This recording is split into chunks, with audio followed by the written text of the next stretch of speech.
This is the Field of 68. I'm Vince Wolfram. I'm Jojo Cavanagh in Auburn, Alabama. And this is Straight Out the Jungle.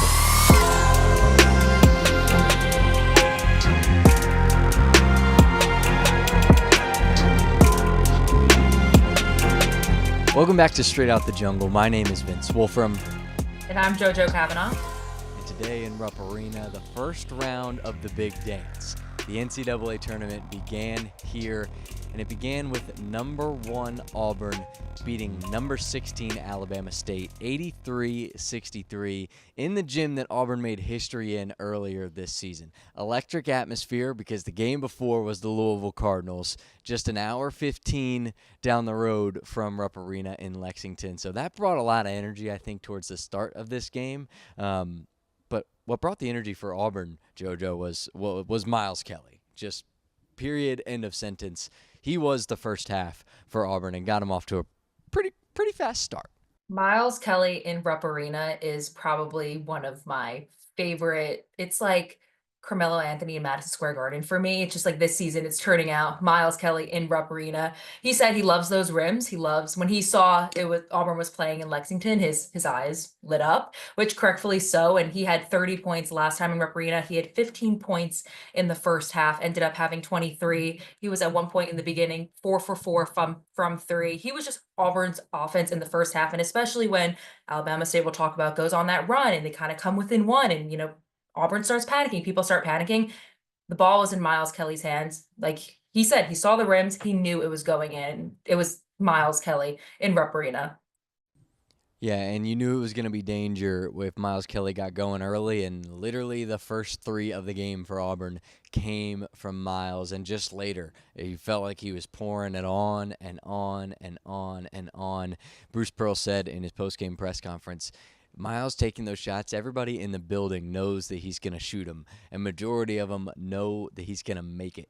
And that's how it felt today. I mean, you look at the 2 games he's had this year in Rupp Arena, 17 made threes in just 2 games. That is absurd from a shooting guard like Miles, but really was the backbone. I called him the saving grace for Auburn in the first half because felt like they didn't have a ton going. He hit those, I think it was 3 threes in just 4 minutes to help Auburn get off to an early lead, and they coasted for the first 8-10 minutes, and then from there it got flipped on its head a little bit, and Auburn kind of went numb almost. They didn't score for a couple of minutes, and Alabama State switched to that 1-3-1 defense, which really threw Auburn for a loop and caused that offense to go a little bit stagnant, wouldn't you say? I agree. I tweeted out, I said, thank God for Miles Kelly, because that's what he was in the first half. And Auburn went off to a hot start. It was at one point before immediate timeout. They were on a 7-0 run. They were up 12-5. And then it kind of died down. Alabama goes on that 14-4 run. At one point, it was a 9-0 run, and Auburn hadn't scored in over 2 minutes and 30 seconds. And it just felt like Auburn went stagnant. They were flat-footed, and Alabama State had that momentum. So they were lucky that going into halftime, Auburn ends up going on in the last 51 seconds. They go on a 7-0 run to lead by 10. But before that, it was kind of Auburn starts off hot, it looked good for Auburn. Alabama State comes back. They come within 1. They had a chance to tie it and take the lead, but an Alabama State player missed 2 free throws. So that was luckily for Auburn. They never had Alabama State take that lead, because that could also just, it's a 2 points, but that could change momentum, just that the 16 seed has the lead. They're lucky that didn't happen, and they're lucky that this team was able to bounce back. And we spoke at the end of the Tennessee game, which is the last game that Auburn played, is at the beginning of the season against Iowa State, against these other opponents, what made Auburn number 1 was because when they were down a deficit, they were able to come back. And in the Tennessee game, they weren't able to come back, and that wasn't like Auburn. And in this game, they panicked a little, they were flat, but then they were able to close at the half to go up 10, and then just kind of, obviously, you see the second half, they just take over and don't really let Alabama State go on that run. And Miles Kelly spoke to Allie LaForce after the game, and after halftime, and he said, basketball is a game of runs. As long as they don't let that affect them, and they are the ones that take those runs, it's okay. And so that's kind of leading into that. But I just thought Auburn was lucky to kind of be able to have Alabama State go on that run, but they've responded, which is what they didn't do in the Tennessee game.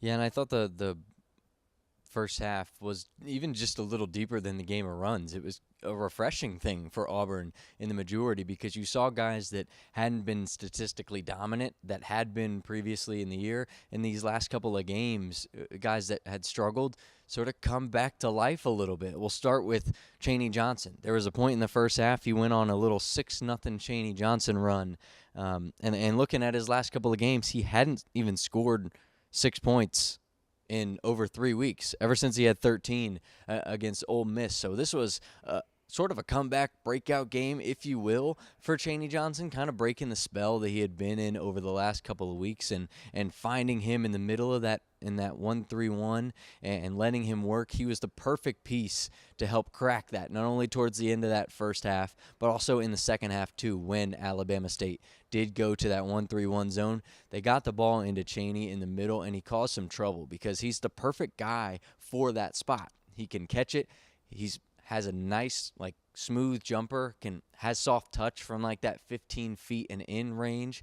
He can get to the basket. He's patient, can put the ball on the floor, and you trust it. A lot of different ways he can attack there. And once Bruce Pearl and company figured that out, that 1-3-1 from Alabama State was done. But I thought it was so refreshing and good to see Chaney Johnson sort of getting back to his scoring ways and finding the bottom of the net like we know he can, as we've covered this team all year, and as the Auburn fans know, this is a guy, once you get him the ball and you get him in his spots, he can really, really get hot and help you in a lot of different ways. Refreshing is the perfect word because there's two players in the past few games that we really haven't seen, and it was Chaney Johnson and Tahad Pettiford. Now, Chaney Johnson's kind of offensive slump was way more. He hadn't scored double figures since the domination of Ole Miss at home.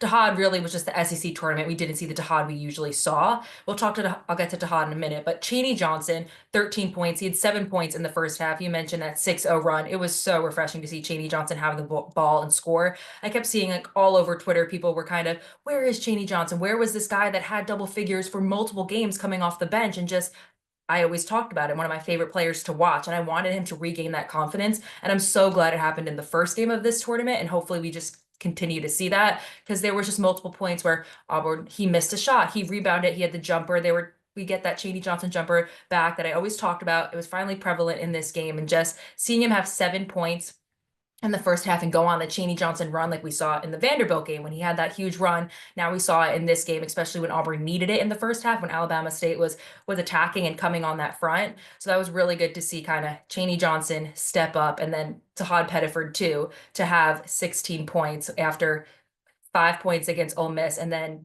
Tennessee had 0 points over 8. It was really refreshing to see both of those guys step up and in this game, which when Auburn needed it.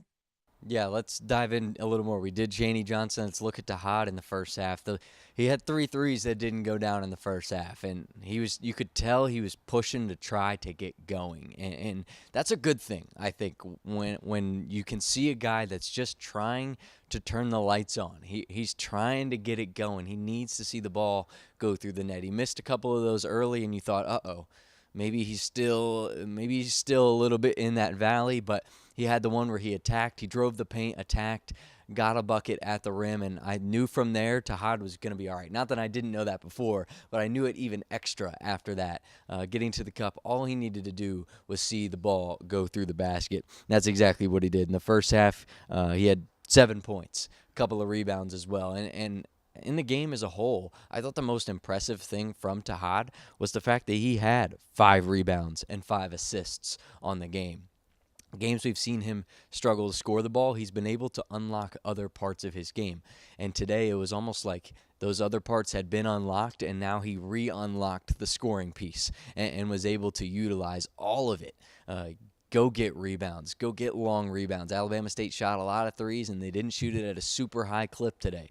Means there's long rebounds. Those came out to Tahad. Tahad got up and tried to go get some of them, getting his teammates involved. And I think he was the one who really started to find Chaney in the middle of that 1-3-1. He was trying to get the ball deliberately to Johni Broome to try to let him work and let him play make. So I thought Tahad's impact on the game today was huge. That was evident, being the highest plus-minus on the team of 22. So fantastic to see Tahad Pettiford back into the flow of the game as we know that he loves to be. And to see it is to believe it. And I'm a believer in Tahad Pettiford. I can see him being a solid very solid and impactful X factor the rest of the way here for Auburn. As long as they want the season to go, I think Todd Pettiford can be the guy. I agree. Kind of, it was so good to see Tahad just drive to the basket and get a basket in. But then in the second half, when he finally makes that three after, not making a three these past couple games, I think he had 1 3 against Ole Miss in the SEC tournament, but then Tennessee, like we said, 0 for 8. That confidence boost, and especially the 4 point play where he shoots the three and then gets the 4 point play and he calls God. I think that is just a huge confidence boost for him to get that three in the net. But just kind of to bring up a little bit of numbers, the last time Tahad had a shooting slump, he had 4 points against Arkansas at home, two against Georgia at home, four against Ole Miss at home. The next 3 games after that, 21 against Kentucky in Rupp Arena, 19 against A&M in the loss, and 19 against Alabama in the loss. So looking at 5 points against Ole Miss, zero against Tennessee, now 16 points in this first game in the NCAA tournament, kind of hoping to see that he had a little bit of a slump, and now we'll hopefully get to see double figure Hod come in for these next few games, which is obviously, like you said, it's an X factor for Auburn. Yeah, definitely. You love to see double figure Hod, and I thought you got good production from all three of the big guards today.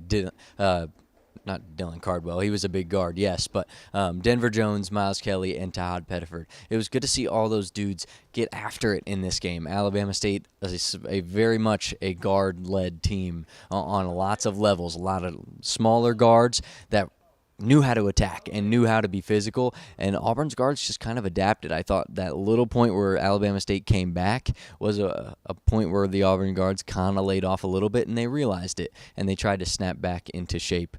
Denver, I thought, was very good defensively today. I know he probably wishes he made a couple more of those threes. He was 1 for 5 from distance, finished with 8 points, but like I said, it unlocks other things when the points aren't scoring. He had 6 assists. He had 4 rebounds. So a solid game from the guards all around. I think the guards are really what gave the game life today. I don't know why they didn't try to utilize Johni and Dylan maybe a little more than they did with the height and the weight advantage that they had on the bigs from Alabama State. I thought that was the clear advantage just looking at the rosters from top to bottom before this game started and trying to dissect what is Auburn going to try to do to really just give it to Alabama State. I thought it would just be hammer Johni Broome, have him find Dylan Cardwell on the alley-oop, use your big men and try to facilitate points that way. But honestly, I just thought it was much more guard-dominated than I expected. Would you think the same? I don't know that I would have expected the guards to go off like they did because I thought Johni Broome and Dylan would have the biggest games of everybody on the court. I agree. I think that kind of looking at the lineup of Alabama State, you would think going into it that Dylan and Janai would kind of have bigger games. But I think immediately when Miles Kelly makes that first three, kind of he gets hot from three, I think it kind of just changes the landscape of the game in its entirety. And I do think part of it is Stephen Pearl spoke of after the game, and he mentions Chad and Janai, and he just says that he said flat lack of effort and lack of incitement, and they will lose if they don't get with it. And he mentions those two specifically, and I think that kind of has to deal with the fact that Auburn like wasn't feeding and running their offense through Johni Broome like they did in the SEC tournament. We talked about the SEC tournament was the Johni Broome tournament for Auburn, so I think that kind of changes things. It's because him and Chad both did look a little bit of flat. Granted, the difference between Janai and Chad was Janai Broome had a double-double, 14 points, 11 rebounds, whereas Chad definitely did not have his best game. 5 points, was 1 for 9, 0 for 5 in the second half. So kind of both of them looking a little bit of flat. So I think that kind of transcends into why for Johni Broome, the offense wasn't really going through him as much because I think Stephen Pearl and Bruce probably saw he was a little bit flat. But just I also love the accountability of Stephen Pearl calling that out. I mean, we'll talk about Bruce Pearl later, but both of them calling out the team's effort a little bit and excitement because you could tell when Alabama State went on that run, Auburn lost their energy. And we talked to Charles Barkley about that. What is Chad Baker-Mazara's biggest impact on this team? He said it's not scoring. Charles Barkley said it is energy. And you could tell when Alabama State went on that run that there was no Chad Baker-Mazara energy. So I think that kind of transcends into why Johni Broome and Dylan really didn't have their big games was because that Johni was flat. And then also Stephen Pearl mentioned that Chad was flat too. Yeah, and I think the Louisville crowd leaving sort of offered up a lot of more, I guess, the ability to listen to the conversations between coach and players because Rupp Arena wasn't packed by the start of the second half in this game. you could hear a lot of what the bench was saying. Stephen Pearl, Bruce Pearl. Stephen yelled to Johni from the bench one time. He just yelled, "Come on, lock in." And Johni looked at him and just kind of nodded. And you could tell in the last, call it 7.5 minutes, Auburn was a little comedic. They got some more fun energy to them, but I think it was because they knew they had the game on locks. And in the future, in however many games they can take this thing, that's not going to be the case. It's not going to be the case with their next opponent, no doubt. And I understand why Bruce and Steven are upset. Bruce talked about the fact that he even said post-game, or first of all, he said to Tahad as he brought up the ball to run a play. This is another example. He said, "Stop slopping through stuff." He didn't think that they were sharp enough today, and I am very much in agreement with him on that. There was times Tahad throwing the ball out of bounds when he thought he had a guy on the wing, but Miles was in the corner. Even the first play of the game, kind of throwing the ball into thin air in the paint where they expected somebody to be. There was moments like that where if you're the number one overall team in the big dance, you can't be making mistakes like that now. And if you are going to make them, you might as well make them now versus on Saturday and beyond. But I understand Bruce's frustration, and you could tell. We talked to him post-game here in Lexington, and he said, "We won't beat Creighton if we play like we did tonight." I mean, I don't know how much more upfront you can be, just straight up about something like that. He says, "We won't beat Creighton if we play like we did tonight." I think that's the writing on the wall, is that they weren't sharp enough in Bruce's eyes tonight. They didn't do the things that they need to do to beat as great of a team as Creighton is, or if they can get past the Blue Jays, whoever is next on that schedule is not going to be, no offense, but they're not going to be up to the level that Alabama State is. They're going to be far beyond it, and Auburn needs to play far beyond that level if they want to keep advancing. Yeah, that was after halftime. Charles Barkley said, "You have to play. You can't just show up and think you were going to win. Bama State has nothing to lose." And Creighton is obviously a higher seed there, a 9 seed, I believe. Louisville was the 8 seed. And so they definitely don't have less to lose. A 16 seed has absolutely nothing to lose. But still, Auburn is not even just the number one seed. They are the number one overall seed. So that target on their back, and to just beat the number one overall seed and to advance, the confidence that could give Creighton or any other team that Auburn comes into. And Bruce Pearl, like you said, he spoke up after the game and he said, that they didn't play their sharpest and they're not going to beat Creighton if they play like that. And for me, like you said, when the first play of the game, which is supposed to be a design play, it's the play that you're supposed to score on, that Auburn has a turnover, and Auburn had 15 turnovers in this game. They had 3 more than Bama State. You cannot commit 15 turnovers against a team like Creighton, against a team like if Auburn goes on to Tom Izzo against Michigan State, against even Michigan. You cannot have 15 turnovers in a game. And that's kind of, I think, especially that first play of the game set the tone for that. So that's definitely, I think, one of the things that Bruce Pearl wants them to sharpen in on. I think another thing is this was kind of something that was brought up in discussion in the SEC tournament, the free throw line. Auburn was 18 for 32. Not one player made all of their free throws. Not even Chad Baker-Mazar or Denver Jones, who are known to be great free throw shooters. Every time a player went to the line, they missed at least one free throw. That cannot happen in a close game, especially in March. And luckily, though, for Auburn, something they improved on was that Bama State shot 19 free throws. So Auburn shot way more than the opposing team, which is different than Tennessee, where Auburn allowed them to shoot over 20 free throws. But that's definitely something to look at, and things that Bruce Pearl is going to want them to sharpen in on is turnovers. Auburn had 15, free throw line. You can't have every player just go split them and go 1 for 2. That can't happen. And just other things like Chad Baker-Mazar and energy from him, and Johni Broome being flat-footed. Those are just little things that if Auburn can watch this tape and get those little things together, and they still beat Bama State by 20, but against an opponent like Creighton, that's something that they're really going to need to hone in on, is the little things to make them go far. Yeah, definitely. And you talked about just the offense, and I'm sitting there watching Auburn run up and down the floor, and they were running a lot on offense, but they weren't running offense. And that's something I think that they need to figure out. Yes, there's plays where you need somebody to go get a basket. You need that agent zero play where Tahad Pettiford says, take the play, whoosh, there it goes. I'm just going to go get a basket. Yes, you have to have those plays sometimes. I felt like tonight it was 70% of the offensive possessions, which you can't have. Like, you've gotten to this point because you've run the system, that flex offense that Bruce Pearl loves and that he's mastered. That's how you've gotten here. Stick to your guns. there's no reason why you should start getting individualistic now and let Chad Baker bring the ball up and shoot a three. Why you should have one pass and a shot. If there's one pass on a shot, on a play off of a made shot, if you're throwing the ball and bringing it up in one pass to a shot, it's honestly 95% probably not a good possession to have. They need to work the ball around more. They need to work more as a team than as a bunch of individuals, and I felt there was a little bit of that tonight. And you mentioned the turnovers. Louisville just lost to Creighton today by 15 and only committed 6 turnovers. And I know they shot 27% from three and didn't have their best performance of the season by any means, but they only turned the ball over 6 times and they lost by 15. And this Creighton team, Bruce talked about them, they're different. He said they're really old, they're really good, they're really smart, they're really big, they're really tough. We'll have to play a lot better to beat them.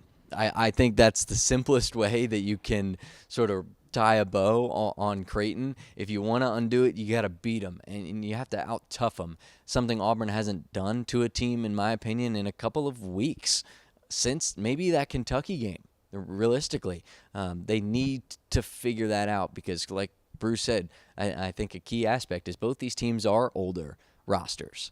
Creighton's old, experienced, and plays the right way, where Auburn is old, kind of experienced in the NCAA tournament, and is figuring it out again. And that's not, Bruce even said, that's not a spot that you want to be. He said, we're not playing as well as we were a month ago. It's not a good time to be in that situation. Now, can we turn it around and beat a really good Creighton team? Yeah, we can. And that's telling. I think he knows that his team is right there. They have to flip something. They have to figure that out. They have to be a little bit sharper. They have to focus on the assignments at hand. They have to run good offense. They have to manage the adaptations of the game when a team goes to a 1-3-1 zone. How do you beat it? Now you know. So how are they going to attack Creighton? How are they going to figure that out? It is all dependent, I think, on the game plan and how these guys actually work to follow it. I think will be a big piece that I'm looking forward to in this game. But today I didn't think they followed the game plan very much, and they still managed to win 83-63. So that's just my 2 cents on that. I think they need to run a little bit more strategic-based offense to try to win basketball games. I agree. And you mentioned all of those qualities that Bruce Pearl listed off for Creighton. I think it's funny because I think all of those describe Auburn as well, but the difference is that Creighton is performing well within those qualities and Auburn is kind of using those against themselves, if that makes sense. And also Creighton beating Louisville 89-75, which everyone can stop complaining that Auburn was in Kentucky and going to play Louisville in Kentucky. Well, that's not happening. So all that complaining can stop. But something that I noticed was Creighton had 4 guys in double figures, and so did Auburn. So Auburn team where their depth and their the way that they can shoot the ball and just have every single guy can be anyone's night is their strength. Creighton had that against Louisville tonight, so that could kind of be something to look forward to, and especially when hopefully Auburn will see Chad Baker-Mazara come back in. Hopefully we'll see another game from Chaney Johnson, but that's definitely something to look at. I mean, they had 2 guys with over 20 points. Neal had 29 points, Jemiah Neal and Steve Ashworth had 22. I know those are 2 big guys so this is definitely all these different qualities. Like you said, they're big, they're tough, they're smart. They just beat a Louisville team that was an 8 seed that everyone said should be a 5 seed. So if you kind of look at it like that, they did upset Louisville, but it was a bigger upset in the media world of things where people were complaining about Louisville being an 8 seed. So this is a good Creighton team. They score 89 points against Louisville in Kentucky. And then, like you mentioned, Louisville had 6 turnovers and Auburn had 15 today. So there's definitely little things that they're going to need to clean up. And Bruce Pearl bringing up these things, though, I love how transparent he is, but I think he brings them up because he knows that those are things that Auburn can quickly fix. Like those are something that Burgo's going to be on them for the offensive scheme. Stephen Pearl's going to be on them for being more, guard heavy, especially against these bigs. These are going to be big games for Johni Broome and Dylan Cardwell, whereas we had Miles Kelly and Tahad go off, especially against these bigger guys. So it's definitely something to look at. And I know Bruce Pearl's only saying these things because this team is going to be able to watch the tape and put it together. And Miles Kelly spoke to the Field of 68 after. He said he's been watching Creighton tape since he is a basketball fan. So we know these guys are going to be well prepared. Yeah, they'll certainly be locked in, and I guess now let's take a look at Creighton. I got a front row seat to watch them today pound the domes of Louisville into their skulls, and it was honestly, I was a little surprised by how they dominated this game, and I really think it comes down to 3 guys. Well, one, it comes down to 5 guys because their starters play the absolute majority of their minutes. I think their bench had maybe just over 20 3 oddish minutes. So not a ton in the grand scheme of things. Like Stephen Ashworth, the point guard, who I think is awfully talented, played every minute. Jemiah Neal, who I think is just one of those top 3 guys, 39 minutes. Ryan Kalkbrenner, 38 minutes. So those 3 guys are going to be the key for Auburn. I think we can look at Stephen Ashworth first. Small guard, but does everything right. He reminds me of the Ryan Arcidiacono from the Villanova teams that ended up making the Final Four and winning it in the end. He's one of those guys that you trust to make the right play every single time down the floor. He's smart. He's witty. He will do things that your average guard won't do that will help your team win. Today, I thought he was fantastic, shot the ball really well, has a lot of answers. When he's presented with difficult situation, he has an answer for it. He had 22 points today, similar to Tahad, is able to get his teammates involved, had 5 assists, a couple of rebounds too at his size. Is kind of shocking. He's a lot shorter in person than he might seem on the television. And I'll go to his partner in crime, and I'll let you take the other one. Ryan Kalkbrenner, that's a guy who I think will have a great matchup with Johni Broome. It's a big man who's been dominant all year long. It's a guy whose name has been in the conversation with the best big men in the country all season long. Like I said, played 38 minutes, is awfully efficient, was 6 for 8 from the field today, had 14 points, doesn't rebound the ball at as high of a volume as Johni does, but crashes like he does and is always in the mix. He has a Dylan Cardwell quality, likes to tip the ball out, get it to shooters, and those guys knock down shots. So plenty of weapons on this Creighton team. And one, I'll throw to you here. Jemiah Neal impressed me so much today with his play. That's a guy I think Auburn is really, really, really going to have to lock in on defensively, or he's going to cause a lot of issues.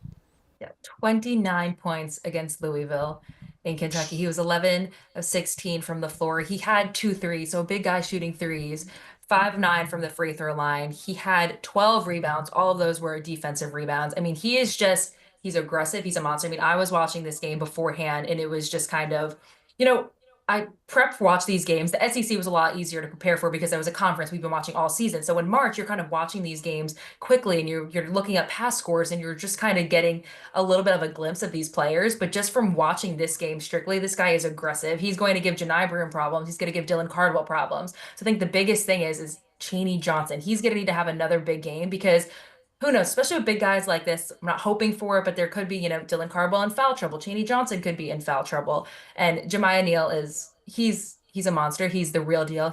They showed him, I think, at the Auburn game, the Auburn-Bama State game. He was there scouting. He's ready to play. I mean, I think it's going to be a good game. I think it's going to be super aggressive because, like Bruce Pearl said, these guys are big, they're old, and they're tough, and that's exactly what Auburn is. So I think this should be a fun, gritty game. But I do think that if Auburn can play like they did in the second half against Alabama State, and if they can clean up free throws, if they can clean up turnovers, if they can get Chad Bacon-Mazara going, I think Chad Bacon-Mazara, 5 points. I don't think he can have another bad game like that in March, especially after how his last March trip ended. Just kind of cleaning up those little things, and if they can play with the same intensity and just kind of Jemiah Neal, I think is going to be the biggest problem for Auburn to lock down. Yeah, I agree completely, and that's where I was going to go with it, is that Jemiah Neal, if they are able to lock him down or at least attempt to slow him down, the game will trend in Auburn's favor. And I remember watching the St. John's Creighton game earlier in this year. I think it was early January, and Creighton actually came out on top against the St. John's team at the time that was figuring themselves out. I learned a lot about Creighton in that game. It was a kind of a monumental swing for them because I think they went on to lose their next game, if I'm not mistaken, and then I think they won 8 straight games and had some ranked teams in there. Had UConn when they were ranked, had Xavier, had Villanova, Butler, good teams, and they can win close games. I think that's something down the stretch in March that you need. I think Creighton has that. You could tell they closed out the game against Louisville very well today. But that big 3 is going to be one that Auburn will certainly have to try and slow down. I think Ashworth certainly is the leader. He's the head of the snake, and when he gets those other guys involved, that's when the snake turns into 3, and that's when they become the most dangerous. For Auburn to beat them, I think they have to, like I said earlier, they have to stick to their guns. What has worked for them to this point? It's been getting Johni Broome the ball and letting him activate your offense. He has the switch, and when you get him the ball, he can put it on, and whether that means scoring the basketball. Even today, he had a play where he faced up to the basket, which is rare because he's so good with his back to the basket and going to that right shoulder and scoring with his left hand. He doesn't really even need to do that, but I liked that because it opened up the offense. It was a play, he got it and faced up like he was maybe even going to shoot the shot, and instead drove and found Miles for a three, or Miles or Tahad, I forget who it was exactly, but it was a guard on the wing. But that was a play I think they need to do more of. Just get Johni the ball and let him work. He attracts a lot of attention, and when attention is on him, it means it's not on other people. And when that's the case with this Auburn team, when you have Chad Baker on the wing, when you have Tahad Pettiford at the top of the key, when you have Miles Kelly anywhere from Jupiter to Earth, you're going to be all right. And I think that's what they did today to run away from Alabama State. Was they kind of found Johni Broome, and Johni got everybody else involved. But then they went away from it. And I think tomorrow or Saturday they have to kind of punch him in the nose with Johni Broome, show him why he's the player of the year, and utilize the other guys from there. Now, if that plan doesn't work, if Kalkbrenner is in his head and he's working against Johni Broome, not to worry. Guys, you have plenty of other options. And I know that the team itself hasn't been as great of late, but that doesn't mean that like I said in our last episode, it doesn't mean we haven't seen the best Auburn yet. So suspect great games, I think, from a lot of people. I think Tahad Pettiford is back in his mojo. He has that swagger, that freshman pep in your step that he's been missing the last couple of games in the SEC tournament. I think he's back. I think that's going to be an X factor. Chad Baker-Mazara, I think now that he's got a game under his belt and they're playing again in a couple of days, maybe those slow feet, those flat feet might just sweep under the rug, and they'll be back to full speed. So a lot of maybes there, I know, but they're working to find that spark again, find that light that they've been playing with. One thing in really particular that I want to see from Auburn in the first half, they had two fast break points. That's it. Creighton is so good in the half court. They run everything that McDermott wants to run, and they do it very well. So for Auburn, they need to be able, one, to slow that down. It's somewhat of a predictable offense, but they're so good at it that it's hard to predict and hard to stop. Even though you know what they're going to run, they run it better than you might think they do. So slowing that down and getting out on the break, get Creighton in a position that they might not be comfortable with. Auburn's been great when they play a little higher of a tempo all year long. Alabama being what comes to mind when I'm thinking of that. When they play at that higher pace, they get in a little more of a feeling of the game, and if they're going to stall in the half court and try to play Creighton's game, it's not going to go well. They need to do something to increase that pace and get the quickness of this team out and about, because that's what brings some dynamite to this roster. And I know with the Auburn faithful here, a fast game might be what they need. I agree. I think that one, a fast game is what Auburn needs, and two, for a Creighton team that plays their entire starting lineup almost the entire game, a big piece of this is Auburn is going to need to tire out this Creighton team, and it's going to be hard because these five starters, they play over nearly 30 minutes almost every single game. But the last Creighton game that I watched was the St. John's Big East tournament final where St. John's wins. But the biggest thing was that 4 out of 5 of their starters had double figures, and that big three, they had 15, 13, and 13. And then you look at their bench, 2 bench points. So I think that is going to be one of the biggest things for Auburn is, one, trying to lock down that big three, specifically Neal, but then using their depth to their advantage in the quicker pace, using Tahad Pettiford, using Chaney Johnson, and hopefully we'll see Denver Jones and Chad Baker because they have the best offensive games today. Hopefully we'll see that Saturday. So using all of Auburn's pieces, feeding the ball to Johni Broome, which we didn't really see that much today because I think Miles Kelly was hot and just Johni was flat, like we said. If Auburn can do those things, lock down Neal, kind of use faster pace, and whether it's shooting Miles to Hod and Chad shooting the three, whether it's Miles driving to the basket, going downhill for a layup, whether it's feeding the ball inside to an alley-oop to Dylan Cardwell or to Johni Broome, I think if they use all of their pieces of this offense, they're going to possibly tire out this Creighton team for a team that plays all of their guys over 30 minutes and had 2 bench points in the Big East tournament final. Those are kind of crucial things, I think. I completely agree. That's the difference from having a roster that's 9, 10 deep versus one that's 6'7" primarily, like Creighton is. That will be an absolutely huge key. I'm super interested to see how these teams match up with each other and just what the game plan is, because Alabama State threw in a wrinkle today with the 1-3-1, something Auburn hasn't faced, obviously. Who runs 1-3-1s anymore? They figured it out at the end of the day. I'm very curious to see what the smarts of Creighton decides that they might be able to win with when they play Auburn. It'll be very interesting. I know I am very excited, and I'm hoping that's with it being Saturday and with it being a weekend, that the Auburn faithful will be a little more in Rupp Arena. I want to hear them a little bit more. I know I was sitting right in front of the Alabama State people, and I could hear them a lot, but it was a little empty for it being an Auburn game, as much as Auburn fans are known as being these crazy people. I want to see the Auburn faithful there. I want to see Auburn faithful in Rupp Arena cheering on these Tigers, because you never know when it's going to be the team's last game. I think that's why they played with a little bit of desperation at points today, Dylan Cardwell being the example.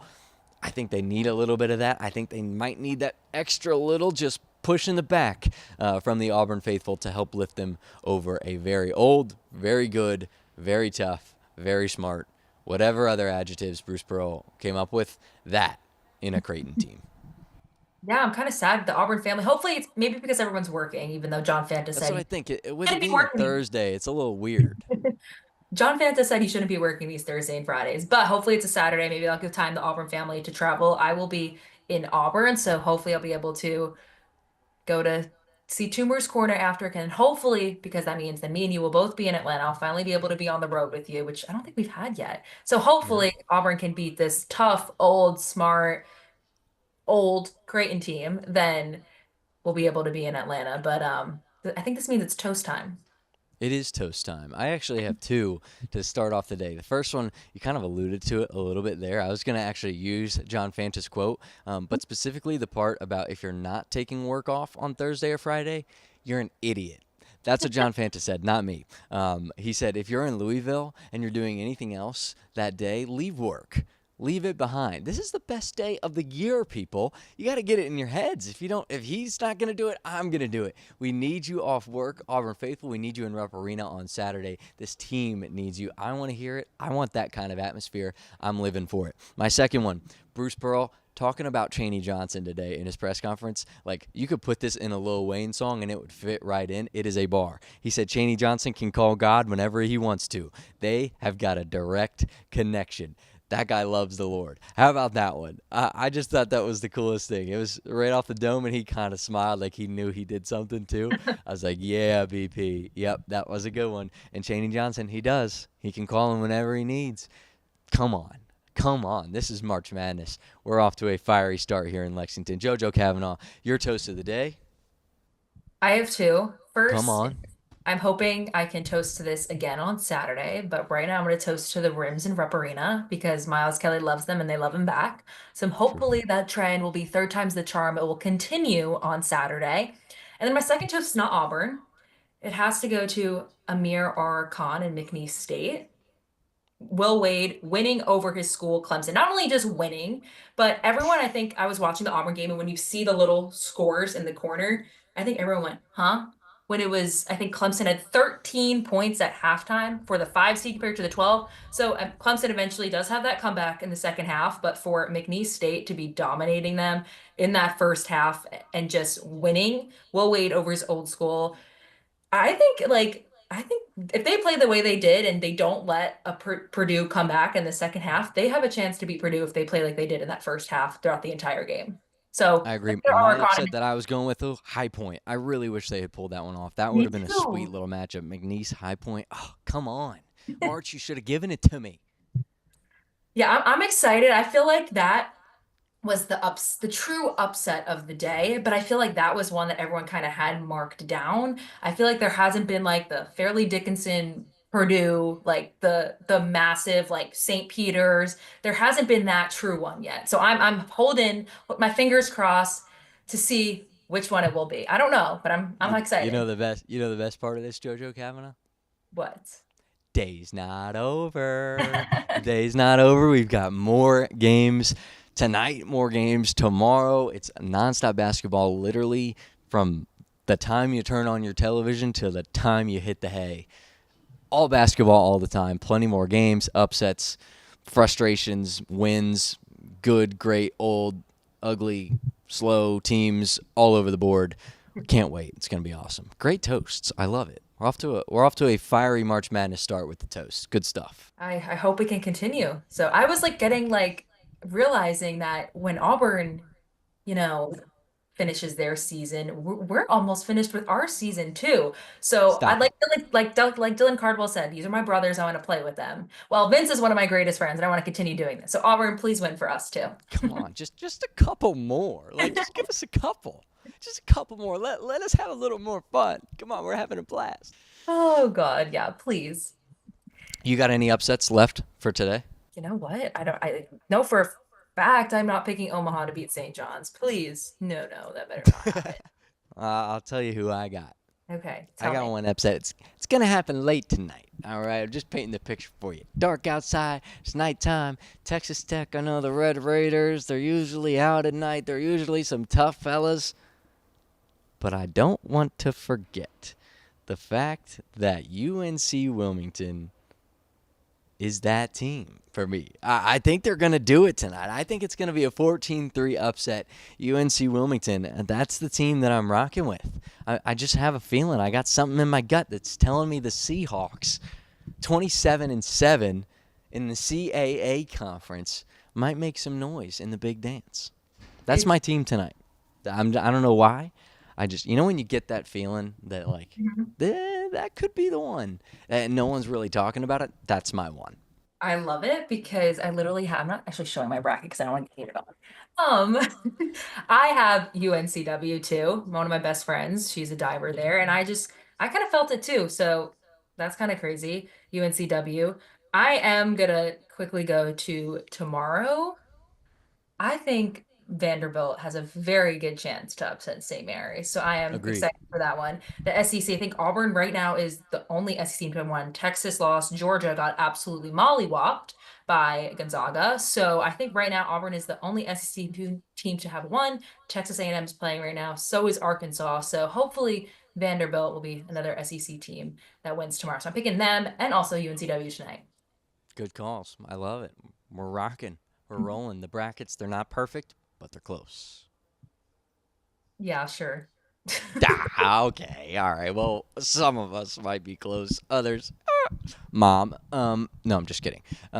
Great brackets all around. We're having fun with this tournament so far, and hopefully we can keep having fun as the snowball effect keeps on rolling. Auburn Saturday versus number 9 seed Creighton. Jojo, any other thoughts before we take off from this 83-63, kind of disappointing, but still a win in NCAA tournament play episode of Straight Out of the Jungle?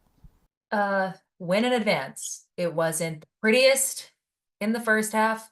They end up winning by 20 points, beating Bama State. But let me just say, win in advance. The Final Four team, Auburn's Final Four team, almost lost in the first round to New Mexico State. So hopefully things are looking up, Auburn fans. And all it is win in advance. Doesn't matter what the win is. You win and you advance. That's it. I'm out.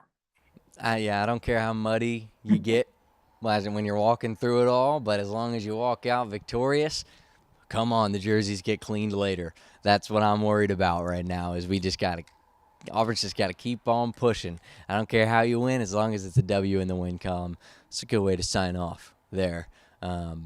For this episode of Straight Out of the Jungle, my name is Vince Wolfram from Lexington, Kentucky at Rupp Arena, where we just watched Auburn win 83-63 over Alabama State. Make sure you like, subscribe, comment. We've got a fun month ahead of us, hopefully.